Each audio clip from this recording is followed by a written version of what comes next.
जय श्री कृष्णा बहनों, आज अपन बात करते हैं माघ मास की तिलचौथ।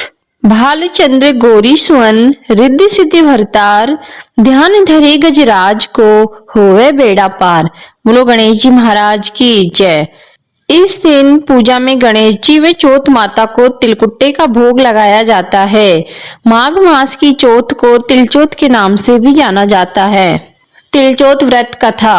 किसी गांव में एक सेठ रहता था, उसकी कोई संतान नहीं थी। सेठ व सेठानी इस बात से बहुत दुखी रहते थे। एक बार सेठानी ने पड़ोस की स्त्रियों को गणेश चौथ का व्रत करते हुए देखा तो उनसे पूछा कि आप जिस व्रत को कर रही है वह किसका व्रत है और इससे क्या फल प्राप्त होता है। औरतें बोली कि यह चौथ माता का व्रत है, इसके करने से अन्न धन्य पुत्र एवं सुहाग आदि सब कुछ प्राप्त होते हैं। तब तो सेठानी बोली कि यदि मैं गर्भ से रह जाऊं तो चौथ माता का व्रत करके 1.25 किलो का तिलकुट्टे का भोग लगाऊंगी। कुछ समय बाद में वह गर्भ से रह गई पर भोग नहीं लगाया तथा बोली कि हे चौथ माता, यदि मुझे पुत्र रत्न की प्राप्ति हो तो मैं 1.25 और 1.25 दोनों मिलाकर 2.5 किलो तिलकुट्टे का भोग लगाऊंगी। गणेश जी में चौथ माता की कृपा से उनको पुत्र रत्न की प्राप्ति हुई पर उसने तिलकुट्टा नहीं चढ़ाया। जब उनका लड़का बड़ा हो गया तो सेठानी बोली, हे चौथ माता, यदि इसका विवाह अच्छे परिवार में हो जाए तो मैं तेरे 5.25 किलो तिलकुट्टे का भोग लगाऊंगी। गणेश जी और चौथ माता की कृपा से लड़की की सगाई हो गई परंतु उसने तिलकुट्टा नहीं चढ़ाया। चौथ माता इस पर क्रोधित हो गई। जब उस लड़के की बारात पहुंचकर फेरे लेने की बारी आई तब 3 फेरे ही हुए कि चौथ माता गरजती घुर्राती बिजली की तरह आई और उस लड़की का अपहरण करके ले गई और गांव के बाहर एक पीपल के पेड़ पर ले जाकर बिठा दिया।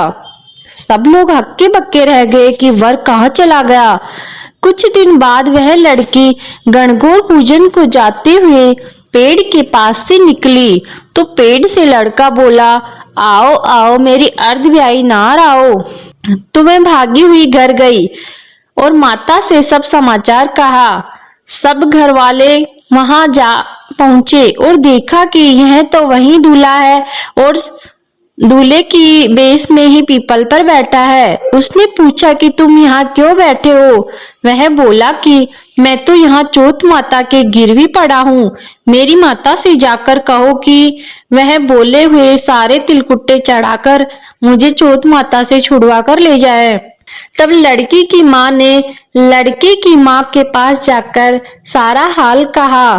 तब दोनों ने 1.25 मन के तिलकुट्टे चढ़ाकर चौथ माता का व्रत व पूजन किया और क्षमा याचना की। चौथ माता ने फिर बिजली के झपके की तरह लड़की को उठाकर वापस फेरों वाले स्थान पर लाकर बिठा दिया।